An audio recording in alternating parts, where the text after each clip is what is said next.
What's up, Dodger fans? We're going to talk about Kershaw beating the Padres single-handedly. We'll also talk about Donny Baseball's triumphant return to the Ravine. We'll talk about the Padres getting a little bit of revenge, and then we'll look ahead to the Dodgers' first foray into interleague this year. All this week on Dodgers Wrap 360.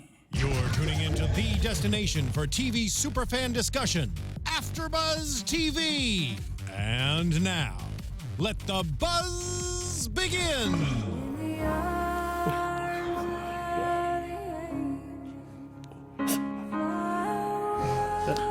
That's really how it feels.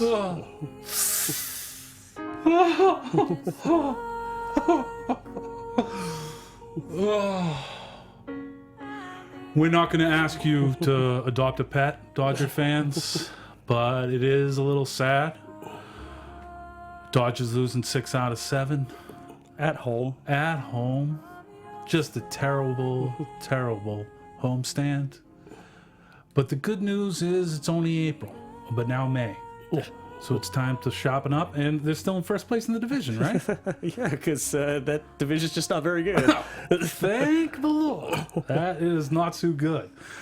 What's up, gang? This is Joshua Gershon. I'm Mike Conley. We're here with Dodgers Wrap 360 by AfterBuzz TV, your weekly rudderless discussion on all things Dodgers. So we're going to try and keep it upbeat, just because, the Dodgers were dancing today in the clubhouse after the win. So, I mean, if they're upbeat, we should be too. So, even though it was a tough week.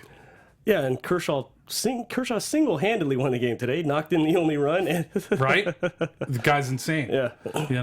And his boy was the one who scored. Ellis scored, yeah. Did you go to the game today? I did not. I had to go to an engagement party for 2 friends of mine. So. Those are weak. 50% of engagements wind up in divorce. You should have went to the game. Come on now. Oh, yeah. So, obviously, Kershaw was ridiculous today. 14 Ks. No walks or 1 walk? No walks. No walks. 14 Ks, no walks. The only pitchers to do it more than him, there's only one pitcher that's done that more than him. Clemens has Roger done Clemens. 3 times. He's done the complete game, 14 Ks, no walks. That's impressive. Shutout complete game? Shutout complete games. Nice. And right behind him is Pedro with 2. Oh. Pedro has 2, Kershaw has 2. Couple Red Sox. Hello. Yeah, so he was ridiculous on all 1-3 with that RBI. So that puts him, what were you saying? His last 4 starts? He's pretty ridiculous. Last right? 4 starts, 40 strikeouts to 1 walk. That's insane. Which is nuts. That's insane. That's why the guy gets stopper money. Yes. I can't say the same about David Price, but that's why Clayton Kershaw gets stopper money anyways, And, that brings him for the season to 54 Ks in 3 walks. Yes. For the season. That's 18 to 1. Ridiculous. That by far and away leads the majors. It's twice as much. I can't remember who the next guy is, but it's twice as much. I want to say it's Noah Syndergaard. It was on the telecast today. They had Noah Syndergaard, but he got blown up a little bit today. I don't know how many walks he had, but yeah, it's far and away. Yeah. His was 9.5. Yeah, yeah. So you're right. I mean, this guy's just unconscious, and we're glad he's wearing the blue because you need him. And after a skid like that, it's you give the ball to the stopper, and even if nobody's hitting, he'll just take over the game by himself. Exactly. And that's exactly what he did today. I mean, as a team, they were 3 for 26. Yes. And he was 1 for 3. So that makes them 2 for 23, the other people. Insane. The top 5 in the order, let me just do some quick math, if that's possible, were 0 for 16. It's not a good day. No. It's not a good day. He had Puig leading off today, which was... Yeah, it's a little odd. They're kind of mixing up the lineup. I mean, I know he's trying to jumpstart it, right? A little bit because he was so abysmal this week. Just awful. Yeah. I mean, I went Monday. Puig had that nice home run, and Trace Thompson actually had a really good game, but no one else was doing anything in that game at all. I mean, that was the 3-2 game they lost, right? Yeah. And Stripling pitched decent. Yeah, he did. 6. I think he had 6 Ks in that game, his new career high. He did indeed. And so that Monday, he also went yesterday, right? Yeah. And it was on Saturday. Yeah, I mean, he pitched okay in both. It's just the hitting letting him down this year, and it's that kind of that old bugaboo that we've been talking about in this early season and much of last season, and it's like the situational hitting. Yeah. Not hitting with runners in scoring position. It's ridiculous. I believe it was it yesterday when Crawford tripled and they couldn't get him home? Yeah. And they tripled with one out and they couldn't bring him home? Man. You know, oddly enough, Crawford is the active leader in triples. Really? Yes. Wow. Career triples, yeah. He's probably only hit a few of those for the Dodgers, though. But that's so funny because I mean, when Kyle Crawford does something, you gotta get him across the plate. Yeah, exactly. It's so few and far between. Oh my god! And he's a little bit of a circus out there and left. I mean, like that one where that ball he misjudged. What game was it? Like Monday or Tuesday's game where the fly ball that he tracked back and then that was Tuesday, I believe. Yeah. Oh man, that was not good. No, and then he had another poor play Friday night, I think. He's just and then they stick Kendrick out there in left, and Kendrick's really struggling with the bat right now, pretty bad. I mean, at this point, you might as well leave Utley out there and put Kike out there in left, just to see what happens. They gotta. I'm not a fan of the lineup jumbling, the constant.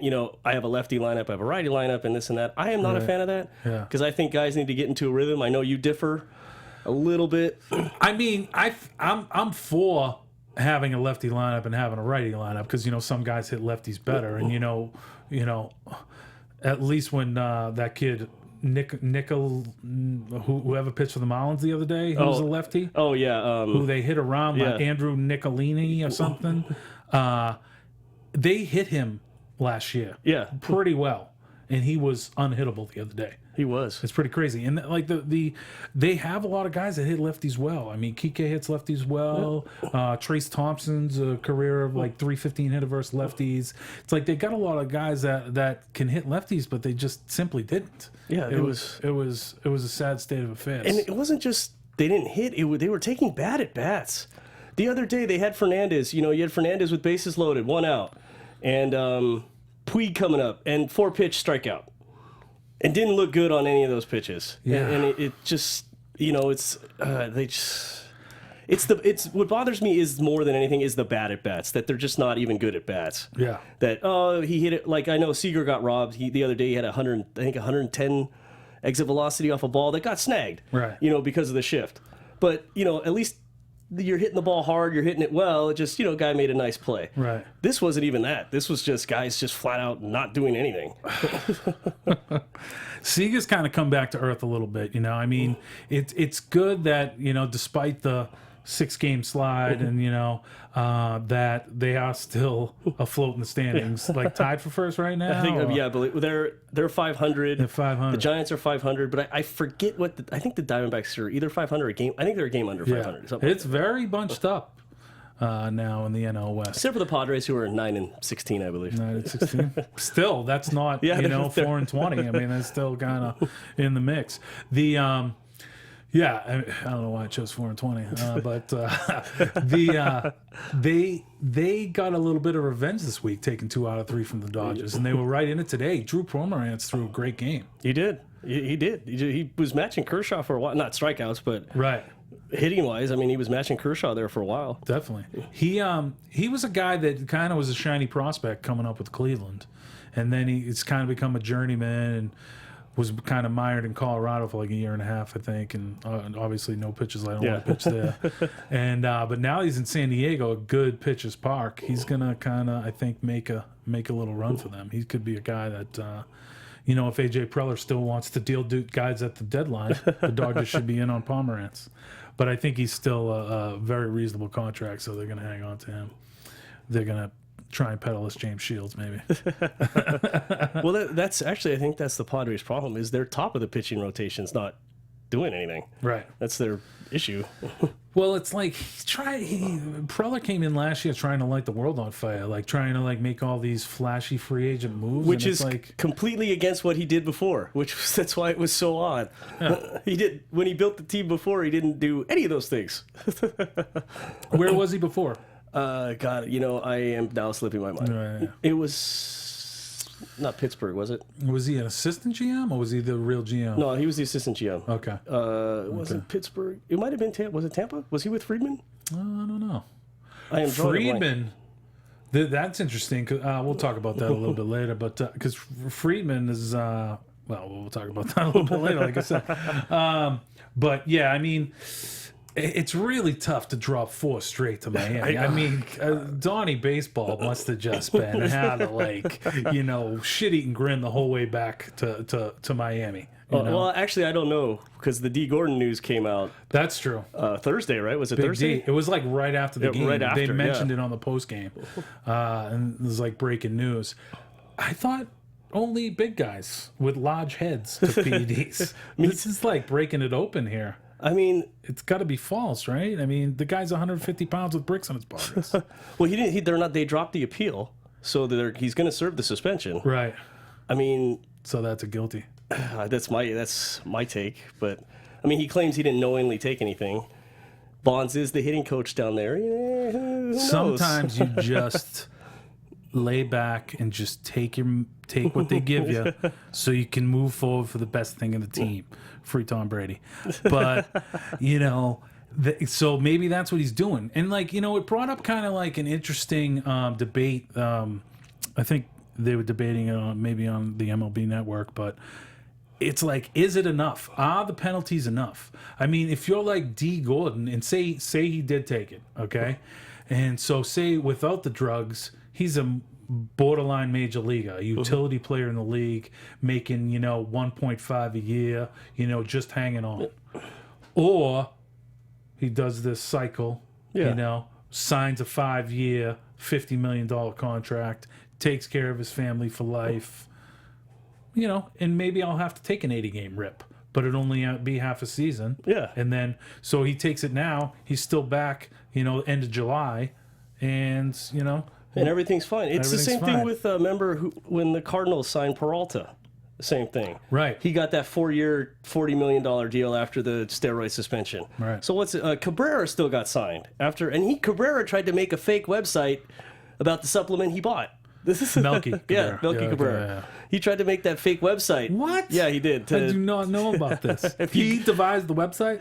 Someone at his camp tried to make a fake website about the supplement that he was taking to try to get him off the hook. That is why you have a camp, to do things like that. Oh, he was outside the box. They got caught right away because the site didn't go up till he tested positive. But, Hey, Joshua, tell the people listening what your Twitter handle is, just in case they want to buzz in and, ask us a question, tell us we did something wrong, things like that. Yeah, my Twitter is Gersh, GERSH13. That's it. That's it. Boom. I still don't have one. This one down here says that Mike Conley. That might be going to the Memphis Grizzlies, dude. I'm not sure, but I'm a Mike Conley with the jump shot, no handle. But yeah, I mean, Kershaw was great, and he actually pitched well even though it was his worst start of the season, he actually pitched pretty well in that other game. He was like lights out through 5. He was cruising through 5. Cruising. 1 hit, 10 strikeouts through 5 innings, and then that's... I think 8 through 5. No, it was 10. Was it 10? I'm almost... Maybe, but Right. maybe, He ended up with 10. Yeah. He ended up with 10, yeah. But then the wheels came off in that 6th inning. Badly. I mean, just... That Stanton bomb, dude. That kid's kryptonite. To the Dodgers. He is. Anyways, because, local boy comes home. Well, I have now seen Stanton. This is no joke. I have now seen Stanton hit 4 home runs against the Dodgers. And they only play the Marlins once a year here. What did he hit, 3 this week? He hit 3 this week, and then last year I saw him hit that monster bomb that almost left the stadium. Oh. That thing... I think they mocked that one at the Ravine. I think that was like 470 something. Yeah, it was... From our viewpoint, where my seats are, it looked like it left. Yeah. And then you kind of saw it bounce in the back. Yeah, that kid's a monster. Yeah. I really, he's kind of like, this week he's kind of just getting going. Maybe the Dodgers was what ails him, but yeah, so now I think he's up to like 6 or 7 bombs, which is kind of where he should be. But you almost thought with, Barry Bonds going there as the hitting coach that it was going to be a match made in heaven. This kid was going to hit 60, but We'll see. Hey, we might still get there though, so who knows? Hey, if he can get 30 games at the Ravine, he'll definitely have it. But well, that was I unless he joked. gets traded, that's not going to happen. Well, I joked. I don't know if I joked here, but I was joking with my friends about Goldschmidt when the Diamondbacks were here, and I kept saying, I could swear I saw him hit like 4 or 5 home runs last year because he hit that bomb on opening day. And sure enough, I was right. He hit 8 home runs against the Dodgers in total last year. Word. I mean, granted, he's like one of the top 5 players in baseball, Yeah. so it's like, oof. But I'm like, I'm not crazy. I know this guy's like mashed the Dodgers. Yeah, so Kershaw took his first loss in that one, and dueled pretty good with that Kohler guy. I mean, that Kohler guy came up. He pitched pretty well. He got the win. But the bats are really what's letting them down because they're getting some pretty good pitching performances this week on this homestand, this 7-game stand. You know what they were, runners in scoring position? Do you want to venture a guess, or do you know? I will venture a guess. All right, venture a guess because I know. With runners in scoring position. Yes. 2 for 31. That's pretty good. 3 for 39. Going into today's game, they're 2 for 36. And who got the one hit? Kershaw. Ridiculous. So, I mean, the pitchers are carrying it, and like the bullpen's kind of regressing back to where they are, the mean, I guess. I mean, they were kind of lights out there for that 10-day period, but now, so it's like they start off bad, then they were good, and now they're bad again. Well, and this is what bullpens do. It is. They do go in waves. So you have to have a certain amount of patience, but it's... Well, it's troubling because it looks like the wheels have fallen off with Hatcher. I mean, I don't know what's going on there. Like you said, he started off bad, then he looked good. Right. And then now he is really struggling. I think his ERA is 8 now. 8. Yeah. Over 8, 8.44, something up there. It's up there. But he's not making good pitches. He really does not look good. Yeah. I mean, right now, aside from Jansen, Joe Blanton's our best relief pitcher. Oh, Joey boy. You called that. I was not a fan of Blanton. But... Hey, man. Ray Searage effect. The Baez has been good, but the other day kind of blew it up for Maeda a little bit. Maeda didn't pitch bad. No, he didn't. He didn't. I mean, the look on his face when he gave up the home run was kind of priceless because I think he really thought he was going to fool him on that one, or I don't think he thought he could hit it as hard. On the Real Malto? Yeah. I think he just thought that, hey, that's a fly ball to the left. Yeah. And then it got caught up in the jet stream or something, and it just went. Well, yeah, because normally home run balls go to die at Dodger Stadium. Right. But yeah, I mean, he was pretty good in that game, and then Baez came in. And it's not like he got rocked. I think he let a ground ball up the middle. Yeah. And then he had that awful balk. So, and that was enough for Maeda to take his first loss. But and unfortunately, I think he gave up. I think he got 4 earned runs in that game. I believe Maeda. I think he right. did. But that's why we look at for relievers, we look at inherited runners that score. You know, as opposed to ERA. So. But then again, if you're in Hatch's camp and your ERA is awful, then that's really he's telling sign. He's just letting everybody score. But I mean, this is kind of how bullpens go. It's like you just hope to have, and Dave Roberts got to stay liquid, and he kind of touched upon this in one of his post games this week of like how it kind of goes like that with relievers, where some guys are hot and some guys aren't. So you really just got to be fluid and like. Go with the guys that are going well at that point. So now Hatcher isn't that guy. He should be demoted from the 8th inning guy, and maybe that's Joe Blanton now. Maybe it's Pedro Baez. I agree. You got to go with the hot hand because Jansen's your closer. And I'm glad he gave up a run kind of in a meaningless position. Yeah, just to kind of get it. Just to get it out of the way. So I was relieved about that. I'm like, that's a good position to give up a run because it didn't matter. Mm-hmm. So. But yeah, you're right. Right now, Hatcher does need to be moved from that 8th inning spot. I think that's for sure. Yeah. So maybe you do. Until he gets it right again. Maybe you throw Blanton in there, and if Blanton gets hammered in that position, then you throw Baez in there. Yeah. And I'm not saying like maybe totally abandon Hatcher at this point, but maybe get him in a 7th inning in a game that's tight, or a 6th inning, or in a game where it's meaningless and he can just kind of get some reps, little bit of game reps in there. You're trying to relegate him to mop-up duty all of a sudden. Well, my issue the shoe fits.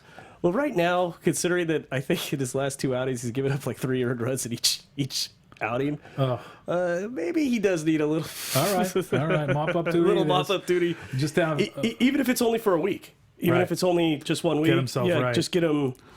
Yeah, I'm a big believer in that too. And like when hitters, get on the schneid and stuff, it's good to give them a day or two like out of the lineup and just kind of relax. I mean, it was good to see Yasiel out of the lineup. I think one on Saturday. Yeah, he didn't play, and they played Kike and Wright because he's been pretty bad the past. Despite his homer this week. I mean, his average has plummeted like 100 points in the past 12 games. It has. He's 239, I think. Yeah, after and he was today. like 347 10 games ago.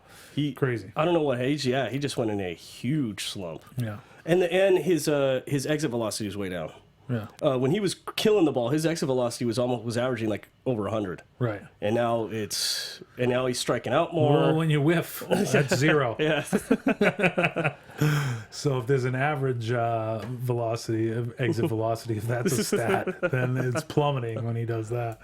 But so maybe it was putting him at the top of the order today was kind of maybe a jump start to get him maybe seeing more pitches, but then sure enough he swings at the first pitch he sees. I know. Pops up.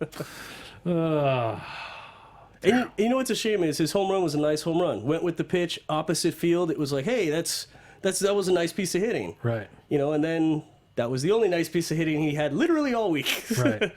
It's just the talent level is so high that you have to just kind of bear with it. I mean, that throw he made today to throw out Ramirez, stretching that double, who makes that play besides him on the team? Well, this is why I'm starting to wonder why people keep trying to test him.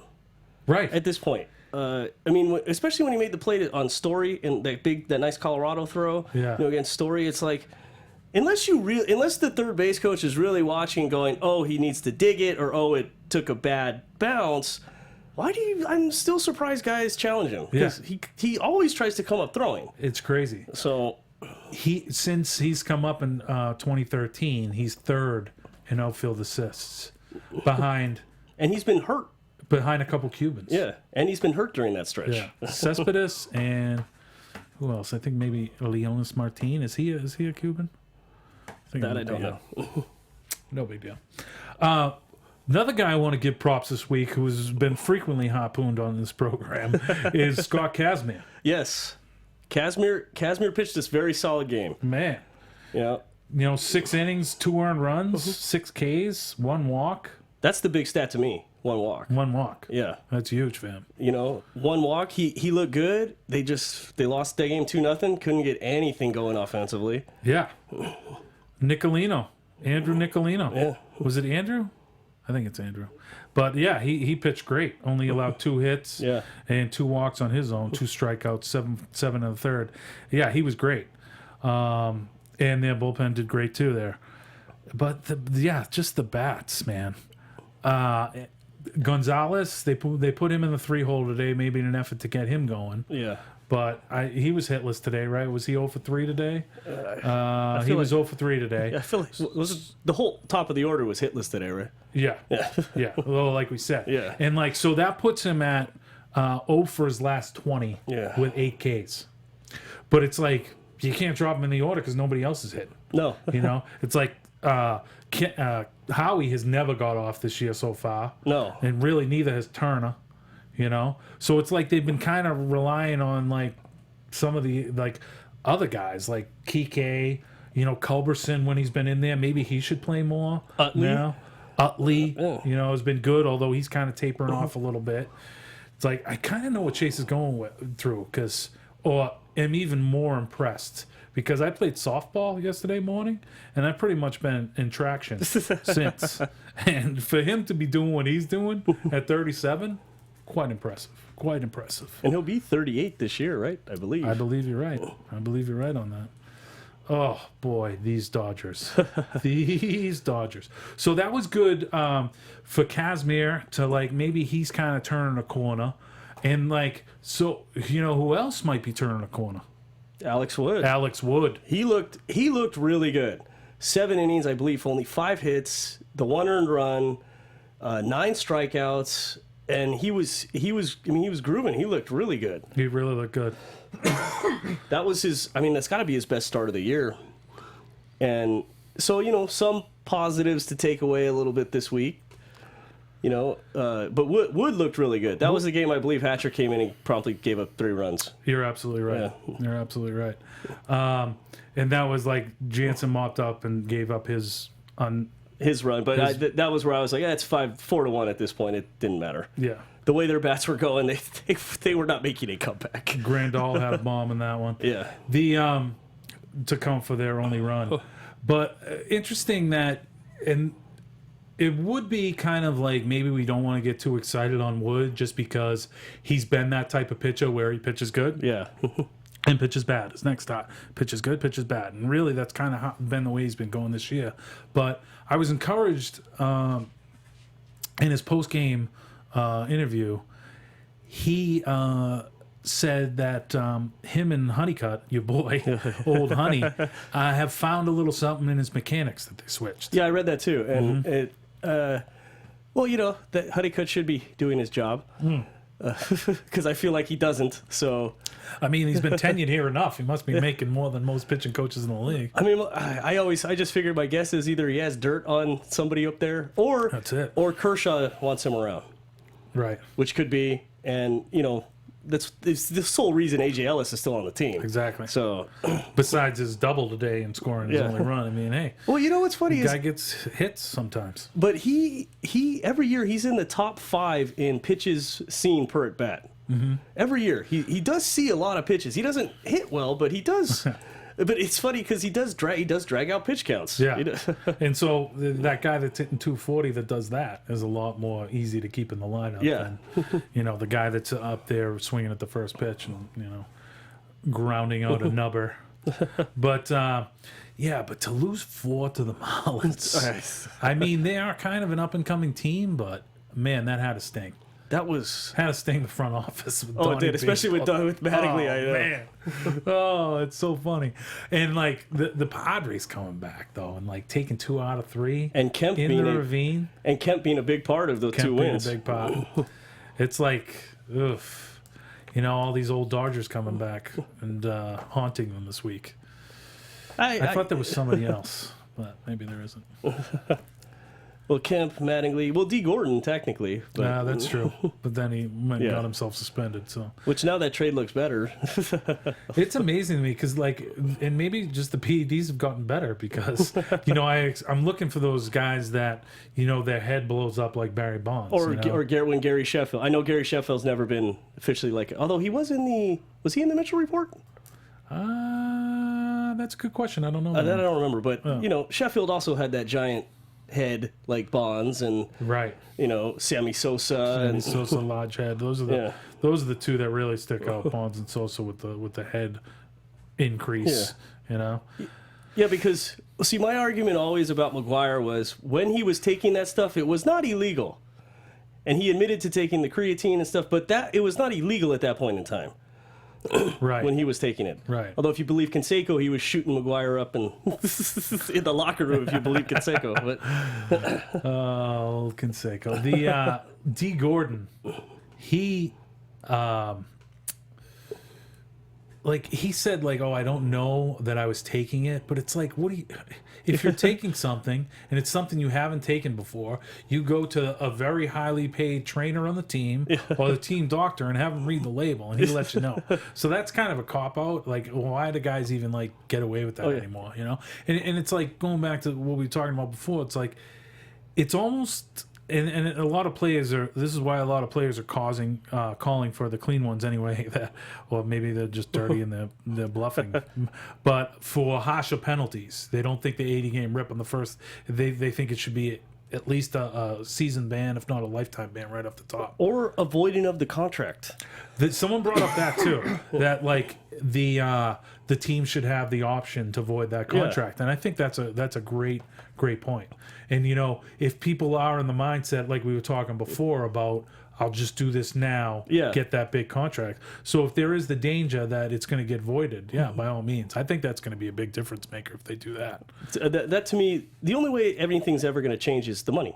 If you take away the money, things will change. It's funny how that is. It's funny how Because that is. in actuality, let's face it, if they wanted to get rid of all these steroids, they would test the way the Olympics test. Right. If they really want every sport, if every sport really wanted to rid themselves of PEDs, they would do that. But they don't, because they don't want to actually rid the game of the PEDs. I mean, if it wasn't for McGwire and Sosa, who knows what baseball would be like right now. Yeah. That 98 season was pretty incredible. Yeah, I mean, even if it was juiced. I still remember to this day my roommate and I in college watching that game on TV in our dorm room Yeah. when McGwire broke the record. Oh, man. It's just one of those moments. That was incredible. That was a great baseball. Yeah, I was working in Bristol that year. It was pretty crazy when McGwire and Sosa would homering every other day. Pretty insane.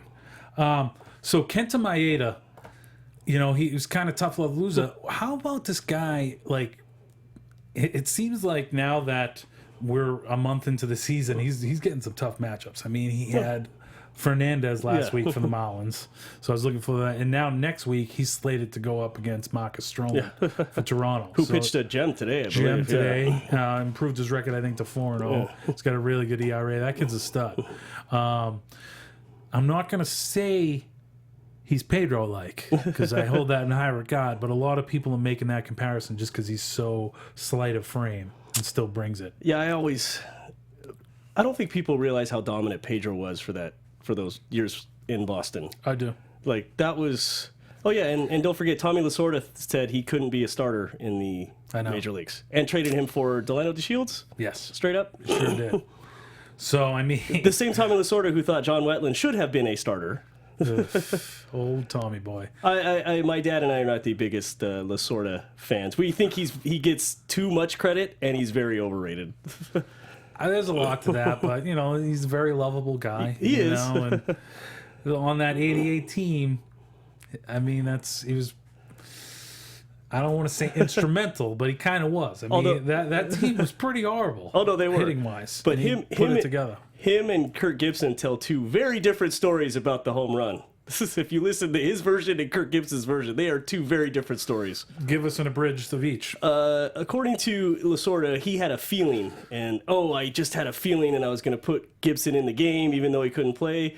And Gibson said before the game, "I'll be ready whenever you need me. I'm going to be working out in the back on the bike, ready to go. I can give you one at bat." Yeah, so I can give you an at bat. That's the series. That's the story I've heard. Yeah, but Lasorda tells it a little differently. Old Tommy does a little of this. Mm-hmm. Yeah. We're not going to alienate Tommy because maybe he'll come on as a guest if we beg him enough. He likes camera time.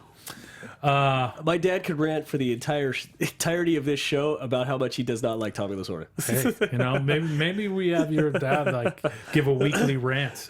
We just kind of play it. Well, actually, you know what? I had a rant I wanted to talk about this week. Okay, what do you got? Throwing the baseballs back on the field. Okay. That was a Cubs thing. That's a Cubs thing. Growing up. Yeah. That was fine. It's a Cubs thing. I was like, oh, that's cool. They do it at Wrigley. They now do it everywhere. Yeah. It needs to stop. Right. Everyone just needs to. If you're not in Wrigley, you need to stop doing it. Yeah. Because I'm sorry, if I'm at Dodger Stadium and Bryce Harper jacks a home run or Stanton jacks a home run, I'm keeping that ball. Right. I'm not throwing that back. Are you crazy? And it just needs to stop. I am tired of throwing the ball on the field. If you're in the left field pavilion, you might get jumped for not throwing it back. And it's like, why would I do that? Stanton just hit a home run. I'm keeping that ball. Yeah. And I think it needs to stop. I'm over that. Unless you're in Wrigley Field and you're a Cubs fan, throwing the opposing team's ball back on the field, everyone else needs to stop doing it. I agree with you. It's tired. It's old. That is a Wrigley thing. Another Wrigley thing that is awesome, and I actually don't mind if this kind of spreads, but is the lineup game. Have you ever heard of this? No, I have not. It's basically you put all the numbers like 1 through, not 1 through 9, but 1 through 7, and then an 8/9 into a hat, and you pick it with other people sitting with you in the bleachers, and whatever number you get that guy in the lineup, and if your guy gets a hit, everybody else gives you $1, and if your guy gets a homer, everybody else gives you $5. Oh, that sounds pretty fun. Game. Yeah, you get that going in your. You get in the rich seats in LA, so you can up that. $5 for a hit, $10, $20 for a homer or something. But yeah. So Kershaw was just ridiculous this week, and the bats are quiet, but at least the pitching's coming around, the starting pitching. I mean, Maeda's obviously lights out, and even though he took his first loss, he was great. And so now with their turning the corner on Kazmir, hopefully, and Wood maybe turning the corner, and Stripling has shown good too, but he's going to be on an innings limit anyways. He's probably not going to pitch more than 140, 150 innings this year anyways.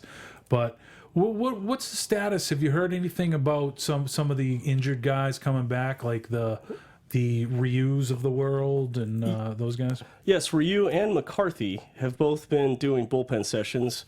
In fact, I believe just today McCarthy did 50 pitches and Ryu 40 to 45 pitches. Next week, McCarthy might start facing live batters, and the week after Ryu. Oh, all right. So it looks like they are on track to come back. Oof. My guess is right now, though, it does look like McCarthy's coming back before Ryu, which I did not think would happen at the beginning of the season. Wow. But it looks like McCarthy will come back a little sooner than... Because I honestly didn't think McCarthy might not even... I thought he might not even pitch this year again. But it looks like he's primed to come back. So Interesting. What was his ailment again? He had a torn... What did he tear? Labrum? Yeah, no. Was it a labrum? Wasn't it his rotator cuff or something like that, I believe? Okay. If I'm trying to remember right. No worries. I think it was something along those lines. Mm-hmm. How about, did I mention him earlier? Adam Libator has not given up a run yet. No, you have not. And I mean, he's only pitched about 7 innings. But he's only you know what? Now. But he's looked good. He only I believe he's only given up one inherited run. Yeah. And I believe it was on a double play ball where there was bases loaded, no outs, guy scored. Right. I believe that was the only run he's given up. So he's actually come in and shut down so far. I mean, he's shut down the opposing hitters. And Robert's got to be psyched to having that second lefty, in the bullpen. Well, especially because the other one's Howell. So Howell's actually been okay lately. I think he's given up 1 run in his last 7 appearances. So maybe that was 1 charge run, but But if you need, like we always say, like you need more than Howell in that bullpen as far as coming out for lefties. Oh yeah, for sure. Yeah.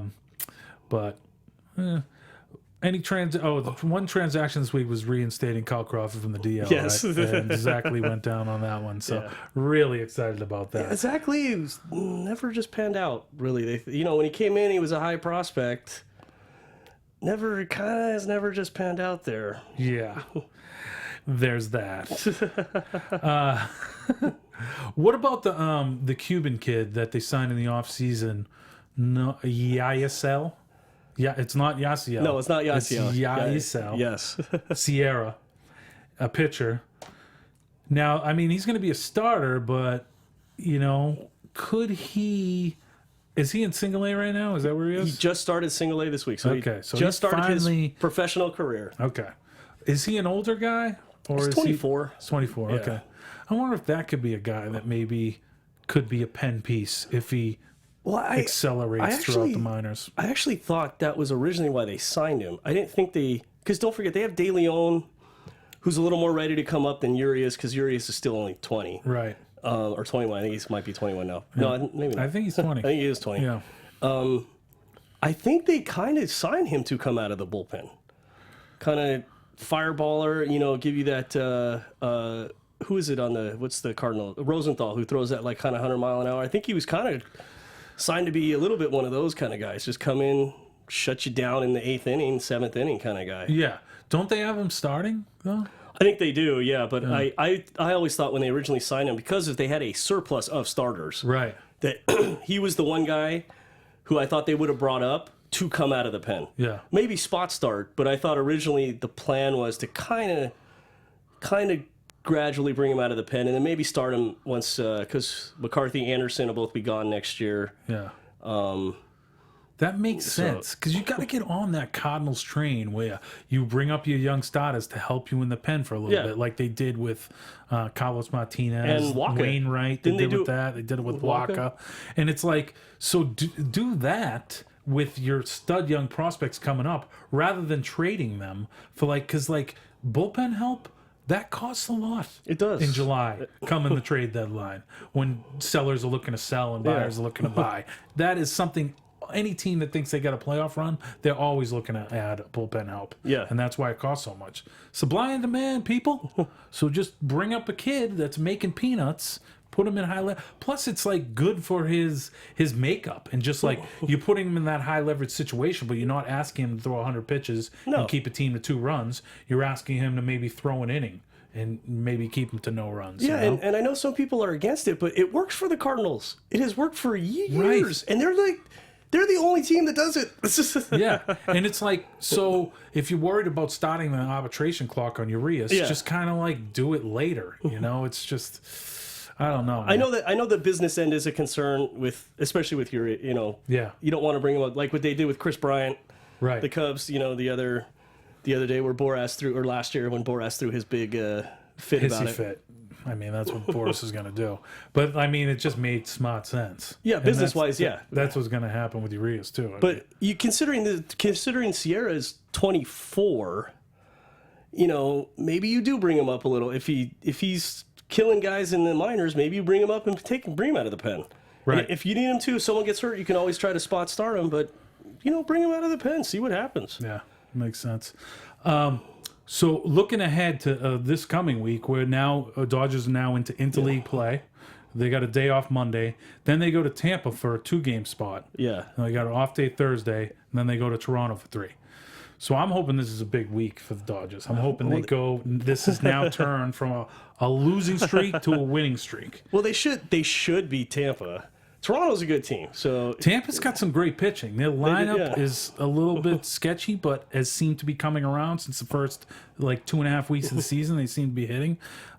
They beat up on the Red Sox last week a little bit, but yeah. So if they can take 2 of those games, that'd be nice, or at least split. And then hopefully take 2 out of 3 in Toronto. Or if they can go 3-2 on this trip, that's a nice trip. Yeah, that's a huge win. It's a great trip because then they get in the mad stretch after that. Yeah, I think the Mets they come back against the Mets here, I believe, which is Mets and then the Cardinals. Yeah. So those are. I mean, the Cardinals are kind of this year, but I still think they're hovering around 500. You know, it's just that division is sick. Yeah. So this is like exactly why the Dodgers don't want to have too many of these 6-game road trips, because it's looking more and more like you're going to have to win that division in order to make the playoffs. Oh, yeah. Well, especially with the way the Mets and the Nationals are playing. Exactly. Mets and Nationals got out, and then the Pirates, the Cubs, one of the sickest teams in baseball right now. The Cubs. So and the Cardinals are going to play better. Yeah. So, the NL West should only have one team this year. Which would not bode well for the Giants, because I believe all 3 World Series runs, they were the wild card team. Someone may correct me if I'm wrong on that, but I do believe they were the wild card team in all 3 of those. You guys know it's Twitter. Hit them up on that and let them know about that stuff. My cousins who are Giants fans, you can let me know if I'm wrong, but that sounds good. So so we got Kazmir versus Matt Moore, and then all right, cool. Yeah, that Maeda Stroman's going to be good too. Yeah, and then Kershaw versus Marco Estrada again next Sunday. So that'll be great. So hopefully they can come off with 3-2. Anything you want to say before we get lost? No, I believe we've covered it. Yeah, it was a rough week. If we haven't covered it, let Gersh13 know. Yeah. You know, hit him up on that. You can hit us up in the comments section on YouTube if you guys watch us on that. If you're listening to us on iTunes, you can rate us on that. Let us know if we're doing a good job. Let us know if we're doing an awful job. Oh, Preller was in the Rangers organization. Okay. A little bit of a homecoming in Tampa this week for Friedman, Kazmir, and who else? JP Howell. Yes. So they'll be going back to where they started. Loney is no longer in the league, right? Nah, I don't think so. Anyways. All right, gang. Thanks for listening in with us or watching with us. We appreciate it. For Joshua Gershon, I'm Mike Conley. This has been Dodgers Wrap 360. Go Dodgers. From executive producers Maria Menounos, Kevin Undergaro, Phil Svitek, and the entire AfterBuzz TV staff, we would like to thank you for listening to the AfterBuzz TV network. To watch or listen to other after shows and post comments or questions, be sure to visit AfterBuzzTV.com. I'm Sir Richard Wentworth, and this has been a presentation of AfterBuzz TV. Buzz you later. The views expressed herein are those of the hosts only and do not necessarily reflect the views of AfterBuzz TV or its owners or principals.